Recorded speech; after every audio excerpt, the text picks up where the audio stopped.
Hello and welcome. Happy Thursday. I am really glad to be here with you today, as usual, talking about the MBA application, a topic that I hold very dear to heart. And of course, every single Thursday, we are on these different channels to discuss a topic related to the business school application process. Today, we're focusing on ranks, particularly for those who are looking for or compiling a list of schools to be applying to. But this can also be helpful for those who will be receiving decisions in the next month or so, and making decisions in terms of which schools do they say yes to. Therefore, this is an important discussion that we'll be covering today. Just briefly to discuss logistics, I have a presentation that I typically prepare just to anchor the discussion. And I really welcome applicants or viewers who are watching live, particularly from either one of the platforms that we are live on, that you ask your questions directly in the chat feature of the platform you're joining us from. I have a second screen here to my right where I will be monitoring comments, and this will allow for as close as possible live engagement, on an online platform as we can get. So why don't we dive right in? We have had definitely we've increased our presence online, and a lot more people have joined. So just briefly introducing CA Admissions and myself. So CA Admissions is a boutique admission coaching firm focused on supporting applicants in this very pivotal journey in their career. Our approach is it's tailored coaching, which enables applicants to be both personal in their application, but also purposeful in terms of what they're including in their materials to business schools. That is an alignment between the individual and the institution. We have been doing this for nearly a decade, and we've gathered and collected a lot of information about each of these top 20 business schools, which is our main focus in supporting applicants through this journey. And we have a lot of advice to share that can be really personal, especially your unique stories, your unique experiences that may keep you up at night, essentially. We're here to guide you through that process, and our coaching is very comprehensive. One of the reasons why we started CA Admissions is because we saw a market need in terms of that personalized hand-holding approach that many applicants need on this journey. You, of course, have your entire life story in your head, your experiences in your head, and you need to be selective in terms of what you're presenting to the admission team and what they're looking for. So our rigorous process is a proven process that we go through with all of our clients to make sure that they're putting forth their best selves for their target institutions and have, of course, success. I am the founder. Currently, we have two coaches on the team. I'm the founder of CA Admissions, and I am an alumnus of NYU and Yale.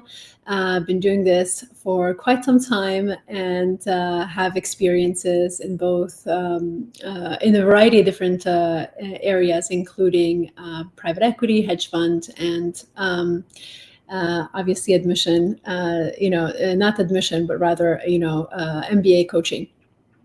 In the past nearly decade, we have a 94% placement rate, which means 94% of our clients gain admission to at least one of their target institutions. As one of my professors said, we are unapologetic in terms of the amount of rigor we put applicants through to make sure that they're put together their best application forward. It is a lot of work, and our aim is to make sure that we have guided you through this process to have the best chances of getting into your target institution. And if you're interested, we can definitely talk more about how our coaching can can support you in that journey. If you're interested, definitely feel free to reach out. So what are we talking about today? The rankings. I know this is something that a lot of you think about, care about.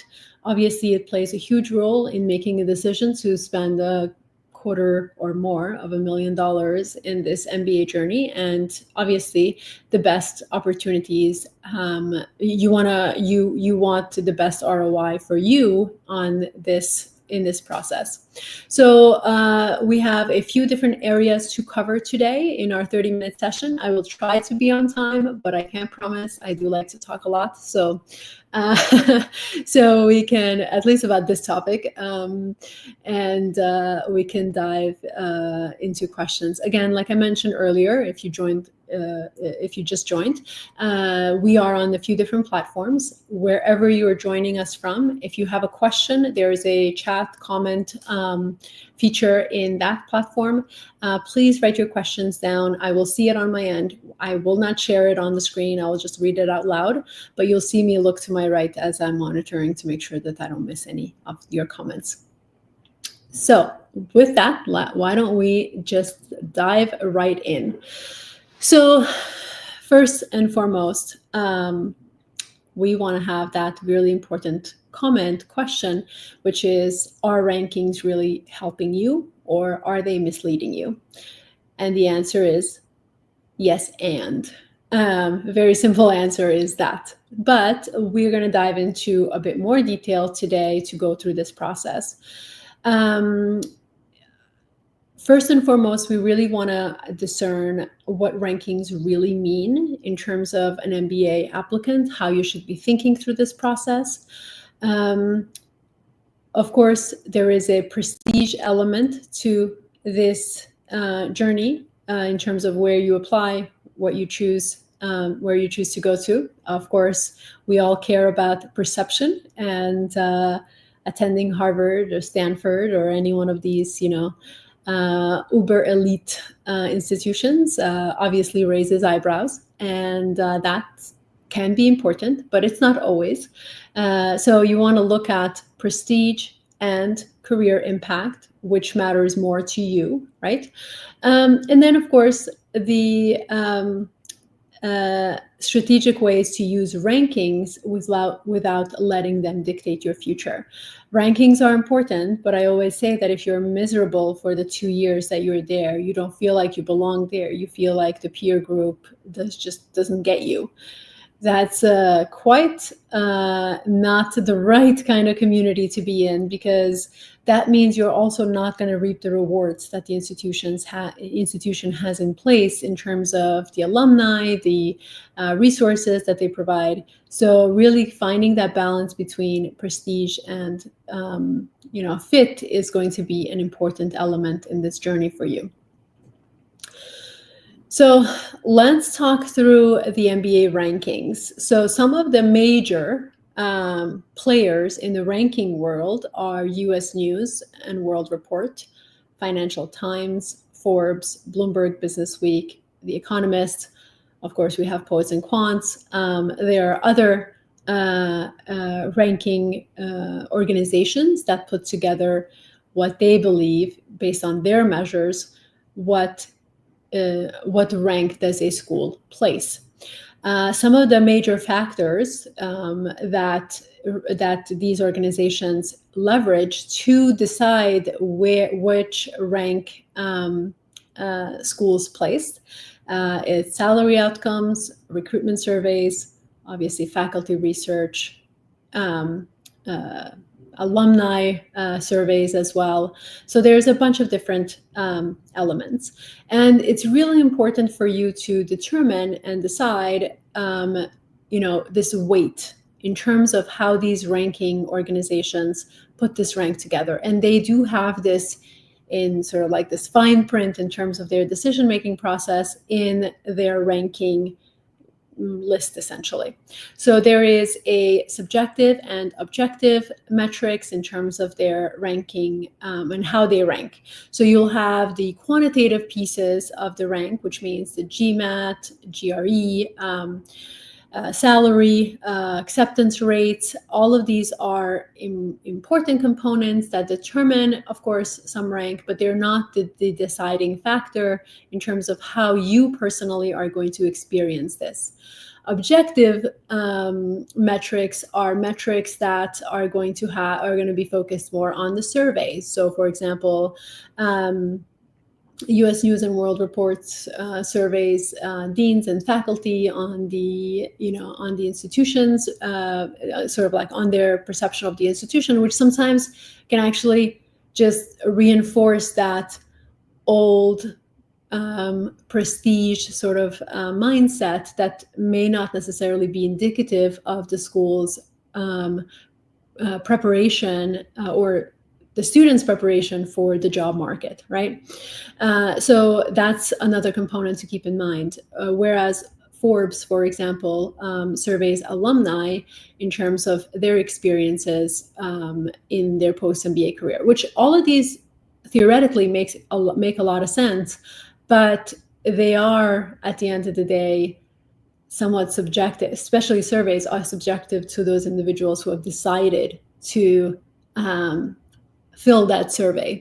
It's not reflective of the entire body, which obviously is unrealistic expectation, given that obviously not everyone is going to want to complete a survey for whatever their reasons are. So where I want to emphasize the rankings is that take everything with a grain of salt. You are not going to have this is the ultimate ranking list that takes into account every single component, because that's, again, a not unrealistic expectation to have of any kind of ranking system. But you want to use that, and we'll talk more about this, as a stepping stone, as a starting point, rather, in your research process.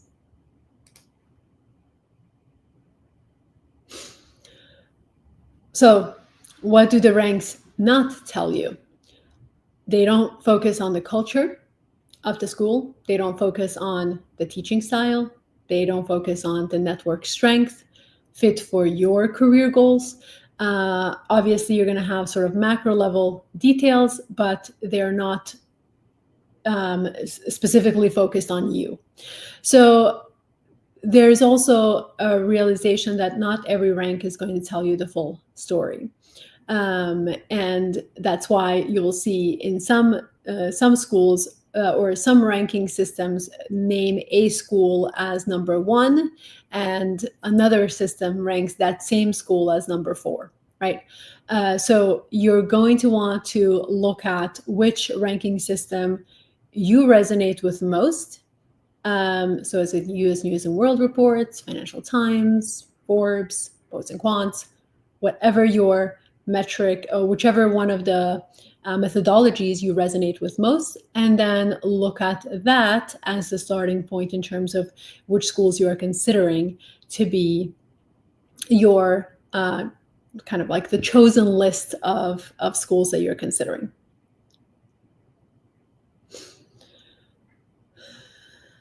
Now, when the rankings are useful is in that preliminary stage. I always tell clients that I work with, and we have an entire process around this, but one of the things that I always say is, before you start looking at even schools, I want you to identify what is it that you want out of an MBA. What are you looking for? And of course, you may not at that stage know exactly what options are available, but my goal is to make sure that you are not swayed by marketing tools, right? Which is the website, the rank, the conversations. These can be very enticing and very exciting in this journey, but you definitely want to first and foremost reflect, dig deep into your own self as to where you're looking to go professionally. And that's one of the reasons why we don't even look at schools until we have a goal in mind in our process here at C Admissions. So once you've done that part, then you're looking at, okay, what are the top 20 M7s? So for those who are new, M7 means mega elite business schools. There are only 7 mega elite business schools, and they never change the ranking. There's no rank in there. It's essentially Harvard, Stanford, Wharton, MIT, Booth, Kellogg, and Columbia. Those are the 7 schools. So no matter where they fall in the rankings of any of the ranking institutions that we talked about earlier, these remain the mega elite 7 business schools. So you have T15 stands for top 15, T10 obviously top 10, and T20 is top 20. The top school category are more based on rank than anything else, and that number is obviously depending on which ranking system you are leveraging. So you can look at that as a broad spectrum, and then obviously evaluate the post-MBA salaries and employment reports. That's obviously the ranking where they play a huge role. So, and that's obviously something you want to decide on how important it is to you. And the rankings are obviously going to help you understand how employers perceive the program's reputation. That is obviously an important element that you have to keep in mind as you proceed in this journey. Ranking sometimes can also be misleading. So some things to keep in mind as you are looking through the ranks is to look at ranks and evaluate where there's optimization on rank versus actual student experience.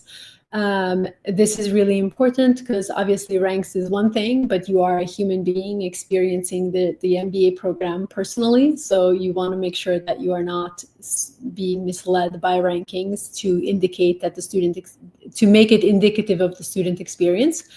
You're going to want to be mindful that sometimes the rankings, choosing a higher ranked school over one that, fits your personal or your career needs.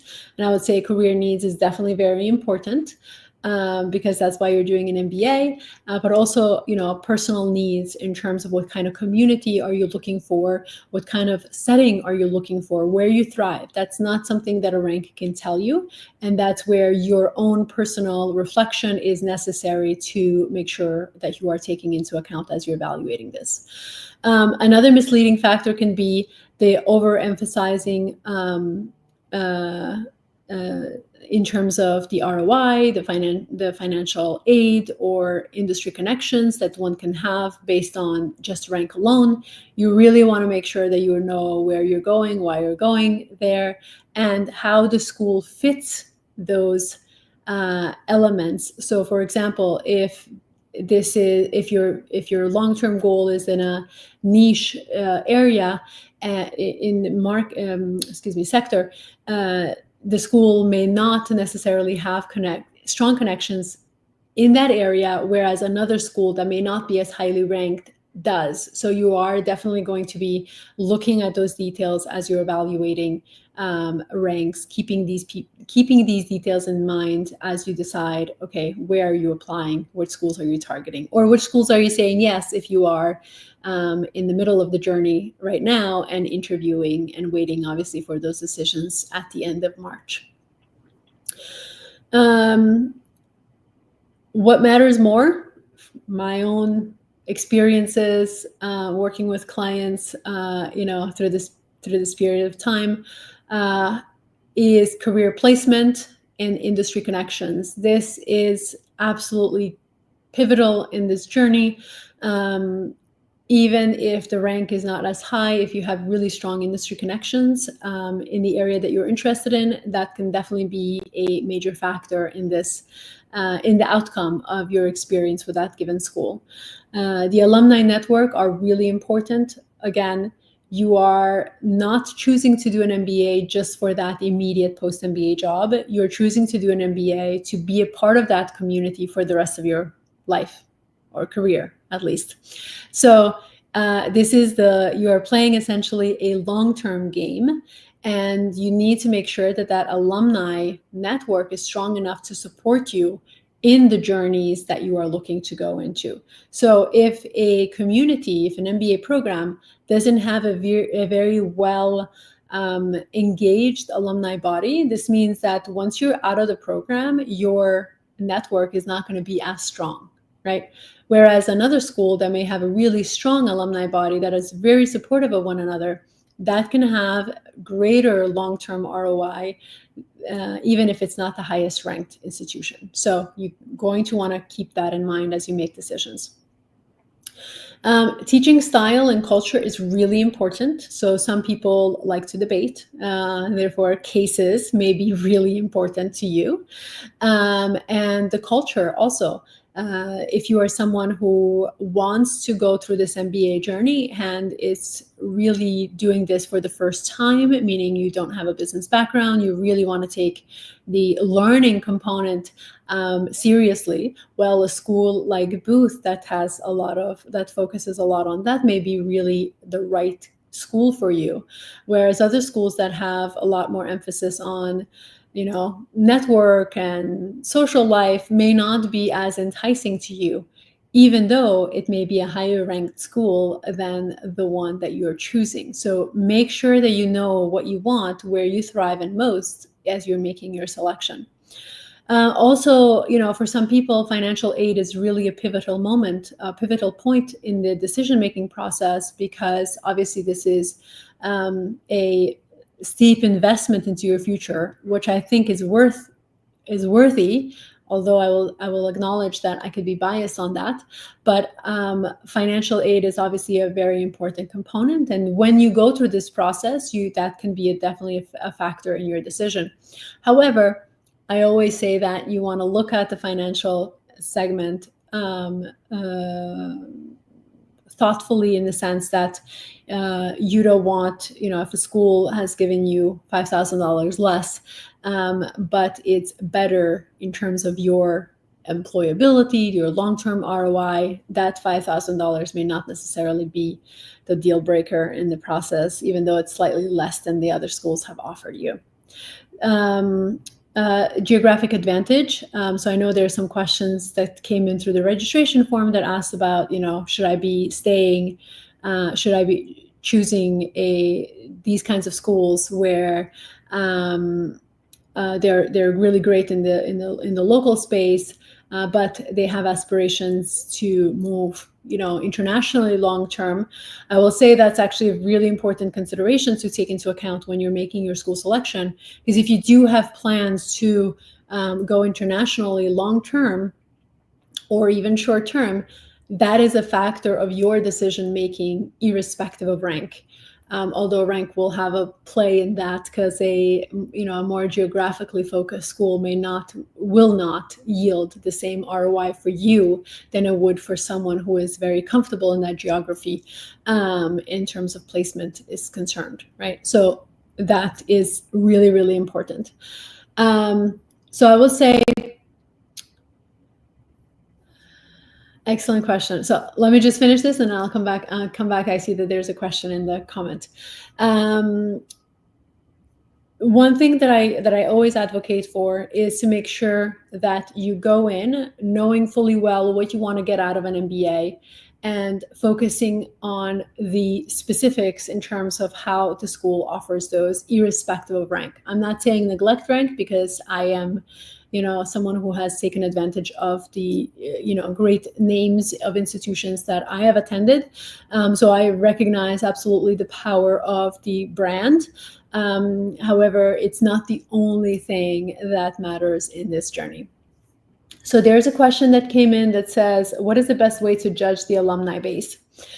I will say that the best way that I have found to judge the alumni base is to look at the alumni that are in the field that you want to go into. So, and I would be very specific, not just consulting, right, which is like industry agnostic, not just tech, which is industry agnostic, but dive into where would you want to have an impact within those spaces and look at what strength of the alumni looks like there. Have conversations with them to understand what their experiences have been, what kind of jobs they have. So this way you can judge in terms of, the feasibility of that pathway for you and the strength of that alumni base there. I would also have conversations with students that are currently in the program to determine if the alumni are engaged with the students. But also when you speak with alumni, ask about the alumni engagement that go beyond their engagement with the current students there, which means, yes, they may want to give back to the students who are currently in the program, but are they also engaging with one another, which means, will they be supportive of you once you're out of the program after 2 years? Hopefully that helps. All right, let's continue because we have 5 minutes, and again, I always have a lot of slides. So some ways to look at this process is first step is use ranking as the starting point. So first, and even before that, step 0 is to decide what is it that you want, right? Out of this MBA, what do you want to learn? Where do you want to go? What opportunities are you looking forward to having? Make that preliminary list first, and then look at ranks as a starting point, obviously, to decide first and foremost which is the rank that you're going to go with, what is the methodology that you most resonate with, and all of this can be found online. Then you're going to look at, okay, that ranking methodology is saying that Harvard is number 6 on their list, right? So you make the decisions on which ones you're going to apply based on that. And then, of course, from there, you decide what is most important for your career in terms of, the opportunities, in terms of the alumni, in terms of exposure, and look at those specific schools within that rank. I would say, if you're looking at top 20, again, that's my area of expertise, so top 20. If you look at those schools, then you're going to start narrowing down the list based on your own important items, right? So you're gonna apply to 5 to 6 schools typically. If you're going through the application process, you're gonna apply to 5 to 6. So you want to narrow down from top 20 to 5 to 6 that are appropriate for you and your goals. And then do your own research from there. It's not just relying on the school's website. One of the biggest problems, and we'll talk more next week about what are some mistakes that applicants make, actually in 2 weeks from now. If you're interested in what events we have coming up, go to our website, cadmissions.com. There's a banner at the top that says, events, and you can see what events we have coming up and register for the ones that make sense to you. But doing your own research is really important. You can't rely on data that someone else collected that is not in alignment with what your aspirations are. That is just a data point that you're adding to your own data research, right?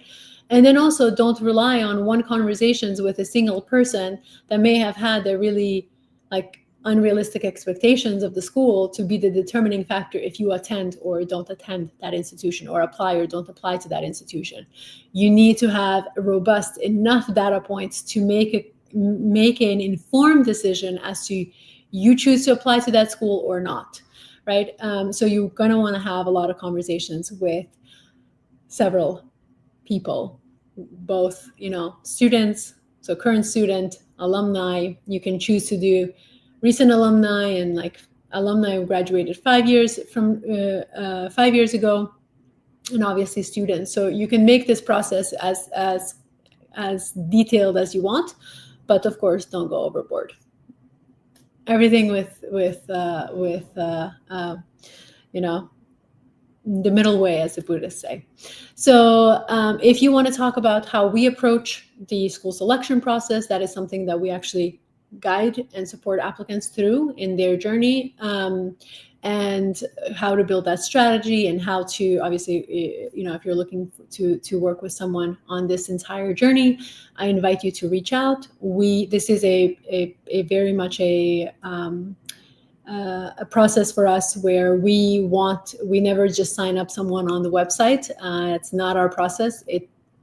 For someone, for example, who is looking to work with a coach from now to round 1 submissions, our process involves working with them until February 2026, which is like essentially a year of work together.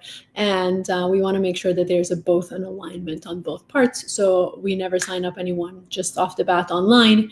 It really we have to have conversations and to make sure that we are both on the same page. And the way to do that is to book a consultation call. There is a QR code on the screen, but if you go to cadmissions.com, you will see a consultation link to the top right of the screen, and we'll be glad to have a conversation with you about your MBA journey. Thank you. I'm looking forward to seeing you next week. Actually, next week we'll be talking about the wait list. So applicants who are put on a wait list, even those who are applying next year can take advantage of this because there's reasons why applicants are placed on the wait list. And as a round one applicant or round two applicant, you may want to look at what are those reasons that someone may be put on a wait list that you can mitigate beforehand to try to avoid being on the wait list, essentially. So that is all for today. Thank you so much for being here with us. If you are new to our channels, definitely subscribe, connect with us, leave your comments. We'll be monitoring any comments that come in, and I'm looking forward to seeing you next week.